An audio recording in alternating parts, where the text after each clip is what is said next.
Assembly تحلیل ہو چکی، نئے الیکشن کا انتظار کرنا چاہیے۔ چیئرمین پی ٹی آئی کی دوبارہ گنتی کے خلاف درخواست نمٹا دی گئی۔ چیف جسٹس پاکستان کی سربراہی میں 2 رکنی بینچ نے حلقہ این اے 131 لاہور میں دوبارہ گنتی کے خلاف درخواست پر سماعت کی۔ چیف جسٹس عمر عطا بندیال نے چیئرمین پی ٹی آئی کے وکیل بابر آوان سے مکالمہ کرتے ہوئے کہا کہ دوبارہ گنتی کی اپیل تو اب غیر مؤثر ہو چکی ہے، جس پر بابر آوان نے جواب دیا کہ جی سر، بالکل غیر مؤثر ہو چکی ہے۔ بابر آوان نے کہا کہ اجازت دیں تو اس معاملے پر چیئرمین پی ٹی آئی سے نئی ہدایات لے لوں، جس پر چیف جسٹس نے ریمارکس دیے کہ قومی اسمبلی تحلیل ہو چکی ہے۔ اسمبلی تحلیل ہونے کے بعد اس معاملے پر مزید کیا ہو سکتا ہے؟ اب نئے انتخابات کا انتظار کرنا چاہیے۔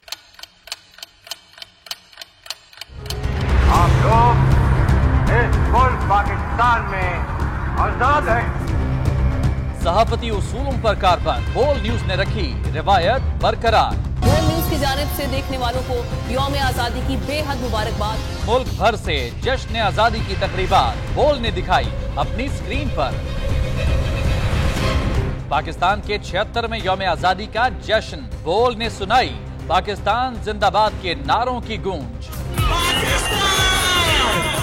بول کی سب سے بڑی ٹرانسمیشن میں پاکستان کا نام روشن کرنے والوں نے دیے قوم کو پیغامات۔ بے پناہ مشکلات کا سامنا کر کے اس ملک کو حاصل کیا۔ آزاد قوموں کو بہت سی قربانیاں دینی پڑتی ہیں۔ 76 واریوں میں آزادی کا دن جوش و خروش کے ساتھ منایا، کیونکہ زندہ باد پاکستان یہ ہے بول کی پہچان۔